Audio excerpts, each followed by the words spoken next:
Living. Good guess. That's what I was gonna say, I dining. was gonna say living.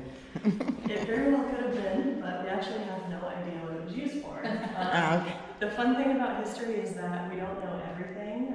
Most of what we know comes from archaeology and accounts that were written from people that lived here during that time. And unfortunately, most people that lived in the house didn't write daily accounts or accounts of what was inside of the house. So we actually have no idea about this particular room. Okay. All right, so let's head into this room next. And the reason why I said that is because of the long ways. Right. If they had the table, and then in the breezeway, it would be cool if they keep the breeze and everybody was sitting there with the long Yeah, so table. you could have your nice long dinner table with Yeah, this that's breeze. why I'm saying that. So this room in here is Okay. pretty special, and I say that because the flooring in here is original. So this does date back to that 1798 time period. And when I say that John McQueen built his house, it's a little bit misleading because really what I mean by that is that the people that he had enslaved built this house. A lot of times when you think about plantations, you think about people that were out in the fields working with crops, but there were also a large number of skilled enslaved people that would work on a plantation. And some of those skilled enslaved people were carpenters. So they would have built the house, and this floor in particular is really special because what you're seeing is flooring that was put down by these enslaved carpenters, and you're also seeing all of the nails that they would have nailed in. So kind of a snapshot of the past there. Now, this column here was found in the basement, so this was likely an original column that was found outside of the house. And when they were doing some work in the basement, they actually found some signatures on one of the columns, and it's believed that those signatures were from those skilled enslaved people that helped to build the house. Really silky, so you can feel that if you want. So, Yeah, so really soft, and it would grow out of this bowl here, and you can feel real gently how spiky that is. Lord. Yeah. I'm scared. Okay. Now, it was common in the southeast in coastal islands and coastal areas to grow this sea island cotton, and it was also common for those plantations to operate under the task system. So what that meant was rather than working under a chattel system where you had an overseer that was driving the workers all day long, usually around a 16-hour day, the enslaved people on this plantation had a task that they had to complete, and once that task was complete, they could use the rest of that time for fishing, hunting, growing crops that they could then sell at market. So a little bit different than the chattel system. But when you think about the tasks that they had to complete, they were not easy. If your task for the day was to pick the cotton, you had to pick somewhere between 80 and 100 pounds a day. And if you feel how light just that one little cotton bowl was. Never get 80 pounds. Right. When you think about the cotton seeds, if your task was to gin the seeds out, which is pretty difficult, you had to gin somewhere between 20 and 30 pounds of these seeds. So you can feel those are pretty light also. oh man, that's look at that. They be forever.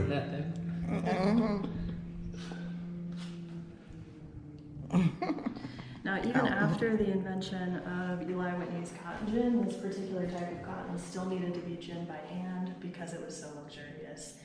So this cotton to plantation owners and family of the plantation owner would have represented luxury and wealth. This was essentially money for them. But to the enslaved people that were toiling over this cotton, it meant something entirely different. Other examples of some of the conservation issues in this room here. This is actually recent damage. After the hurricane, we came in and found that that section of plaster had fallen off the ceiling.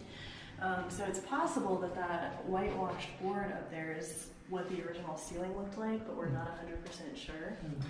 And then again, jumping back to post-Civil War, when you have John Rollins come in the house, he makes some other not so smart decisions. One of those being moving the staircase inside the house. So this used to be outside the home, and when he moved it in, he cut through a really important support feature. So then you have that second floor that started to sag. So most of the time when we're working in historic preservation, we try to restore the house to as original as we can, but in this particular case, they had to put a steel beam in there to help support that second floor. This was also around the time when you start to have railroads that are coming to the south, so tourism starts to be more popular. More people are coming down to visit Florida, and you also see the introduction of things like Sears catalogs. So this staircase would have been picked out of those catalogs, and then you also see some Victorian features in here as well.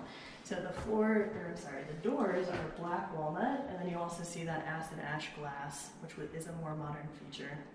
So it's almost like, Sears is almost like Amazon is today. What's that?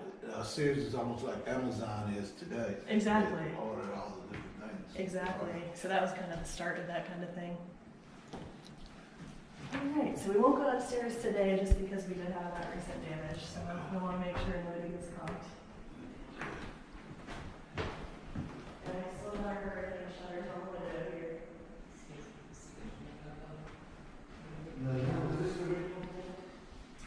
This, I believe, would have been post-Civil War. Yeah, during John Rollins' time, we had this room. Yeah. Now this is one room that we actually have some kind of an idea of what this may have been. There was a girl named Gertrude Rollins, and I believe she was John Rollins' son, and she did actually keep a diary, so we do have some accounts from her. And she wrote about how when her mother was having tea in the tea room, she complained about seeing a cemetery out of the window of that tea room. Oh. And later, archaeology found that there was a cemetery that could be seen from these windows. And it was also found that those headstones in that cemetery had been laid flat. So potentially because she didn't want to see them anymore. So we think this was probably the tea room during the John Rollins time period.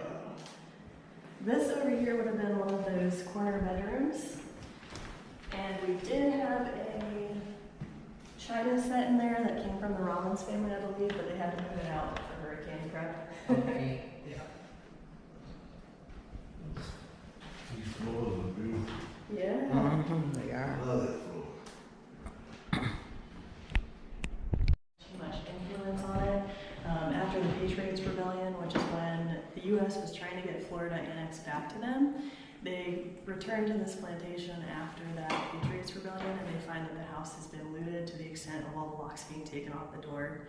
So once they moved back here in 1814, they had to do a lot of work to restore the place.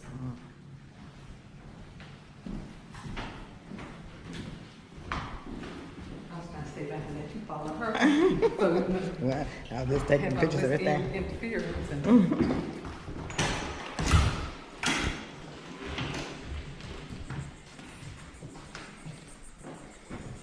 I can't get it now. The signs right here. Anna Kingsley, she has a pretty incredible story. She was a Wolof princess. And Warlock? Wolof. Oh, okay. I was gonna say. Yeah, so she was from what is now modern day Senegal, and she was unfortunately captured by raiders in her village that then took her to the slave trade in Cuba.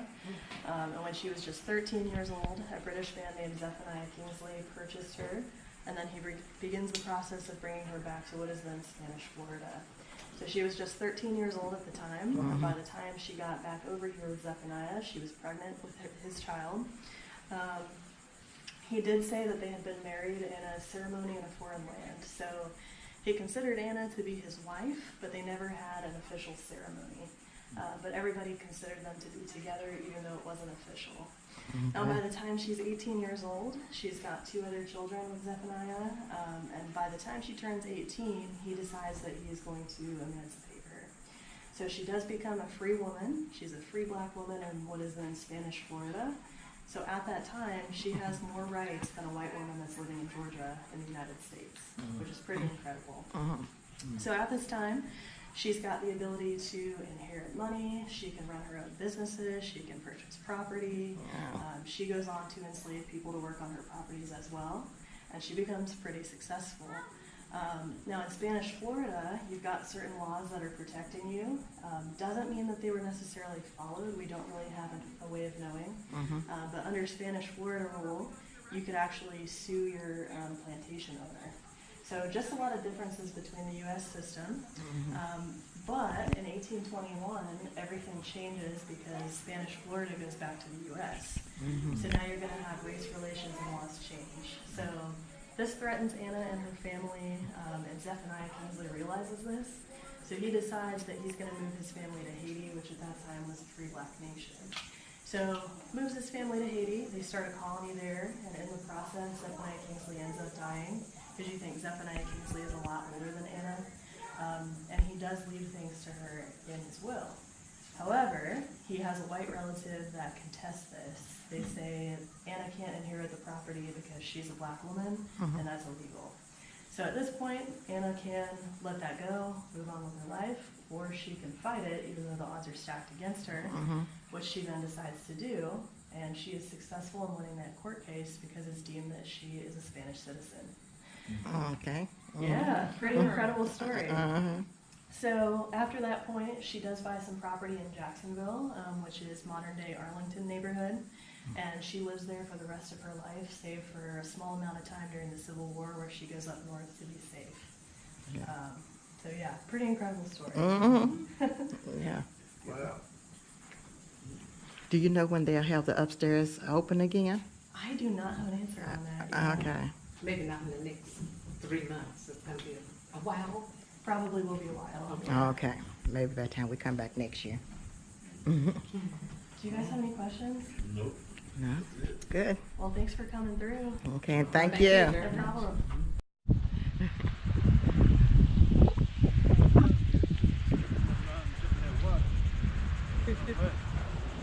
Oh, it feels so good out here. Uh-huh.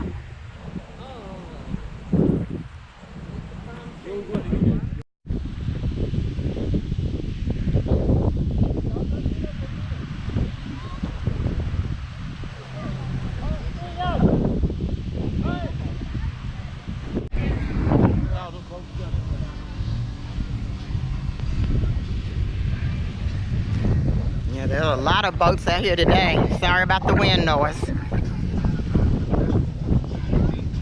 Wind just picked up real good.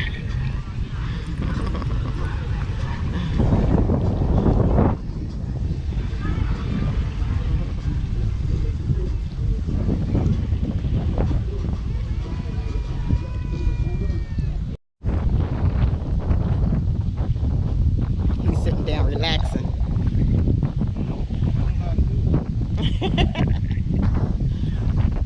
And that's the front. That was the front, she said, right of Plantation House.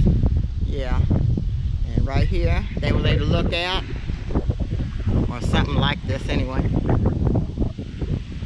Beautiful.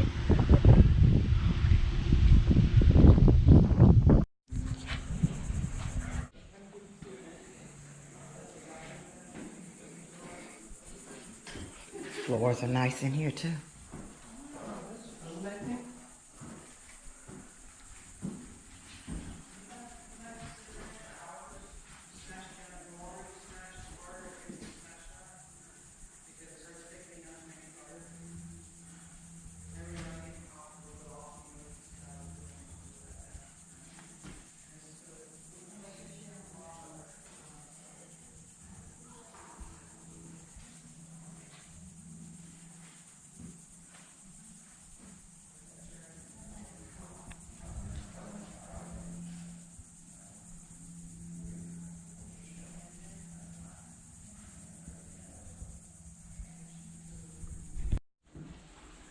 Oh, we used to have our kids and watch. Your kids probably haven't seen the Eagle Roots.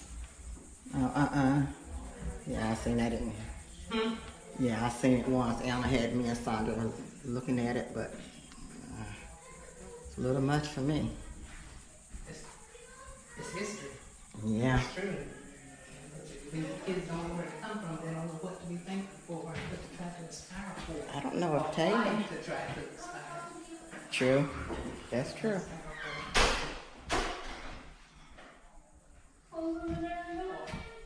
Well, it says close it when you come in. Yeah, I just didn't. It says it right there, look. In Africa, Wolof women were business managers on slaves and kept separate households.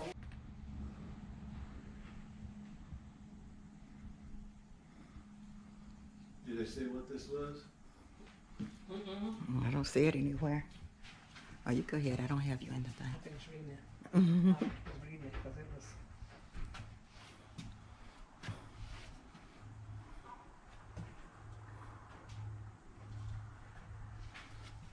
So blacks were here and free, and then when the white people took ownership, they made black slave that was free. That's just.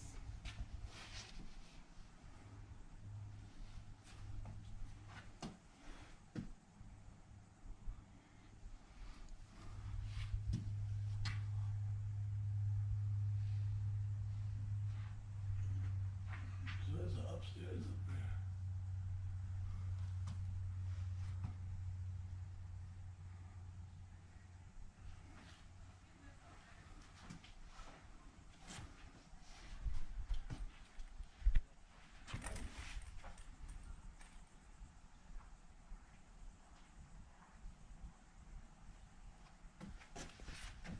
I'm trying not to get in your way. No, you're not my way at all. Go ahead and do what you do. Get out of here.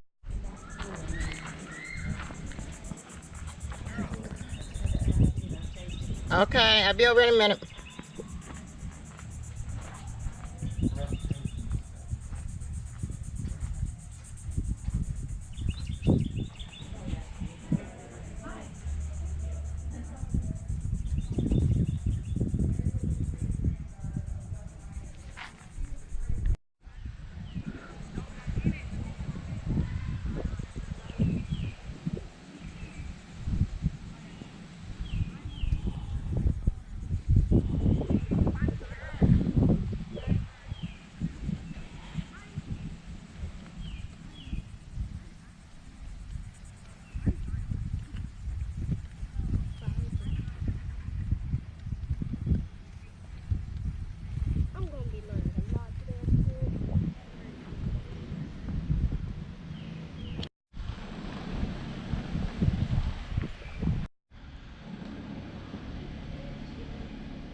This was a small one.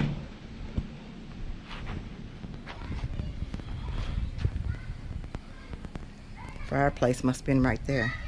Yeah, that'd be a fireplace.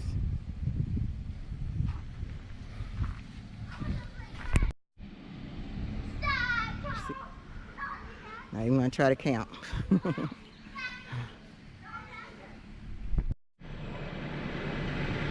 Some more slave cabins.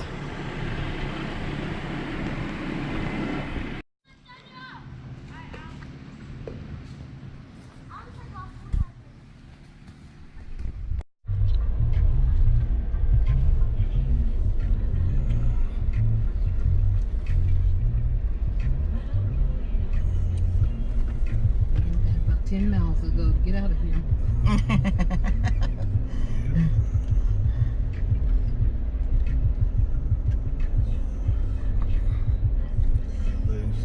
Can you imagine trying to, back in the slave day, trying to get out of this place? In 2 miles, turn right on Fort George Road.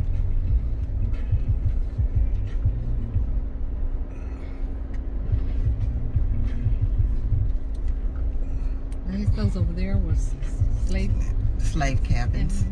Yeah, I'm gonna get him to pull over just for a minute so I can look at one of them. Okay. Get one of them. Get up here. Over on this side.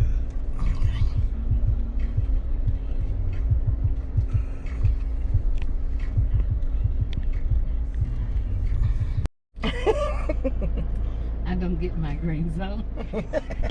I don't worry about it. Shake and bake. Do chicken and another bag car. will be ready when you get out of here. I feel people come up in here. They come up in here. Till our car come, either we have to pull over or they have to pull over.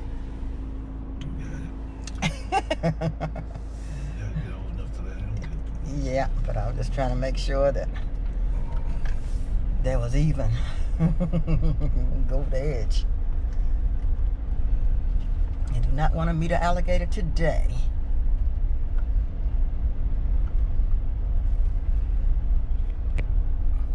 Wouldn't mind seeing an alligator as long as I'm in the car.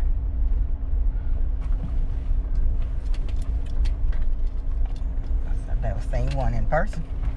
Ugh.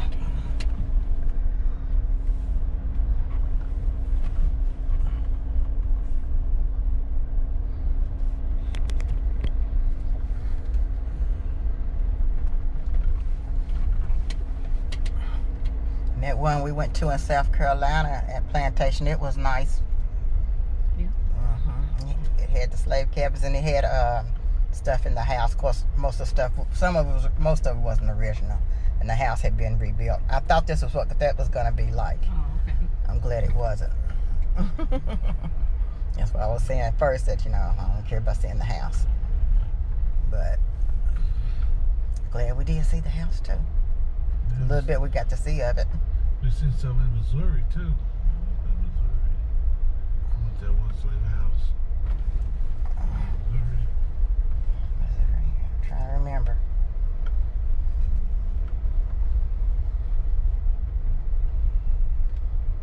Went up and seen the niece. In Kansas, Missouri. Oh, okay. Kansas, Missouri, wherever it is. Kansas, Missouri. Missouri, Kansas, Missouri, either one. I think it was Kansas, Missouri. Yeah, it was Kansas, Missouri. Independent, Missouri, something like that. Well, that's where we stayed at. Oh.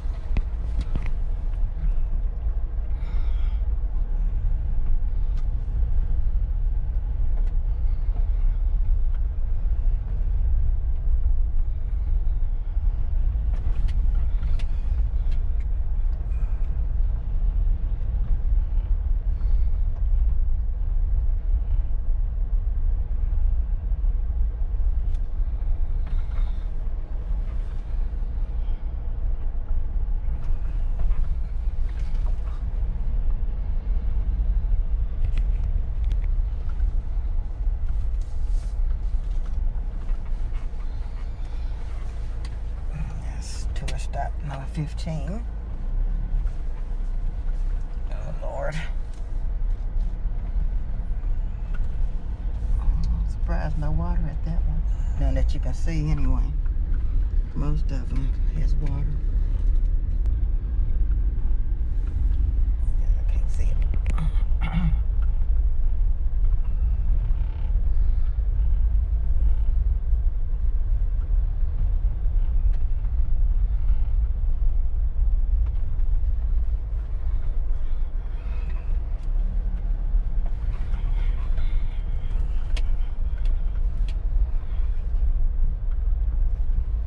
I was thinking if I did that to get the headsets to know what obvious was, do a couple of them, then turn around and go back. But you can't turn around in here. I don't know what I was thinking. Oh, excuse me. I don't think I'd do it unless I could put them in the mail and send them back next day. I wouldn't go back. I wouldn't go there, come all the way back out here through this and go all the way back down there and all the way back out. Yeah, I will. That's ludicrous. Trying to call me crazy? Not for real, for real.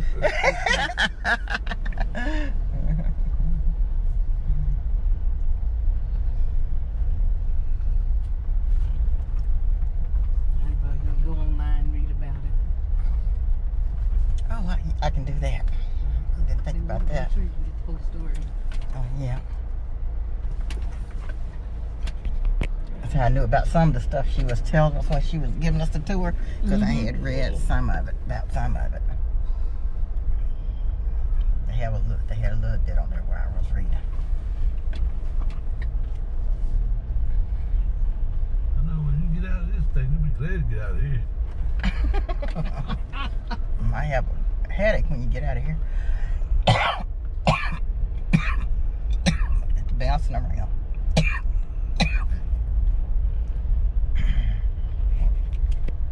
Camera shouldn't show all of that. If it did, it'd be okay.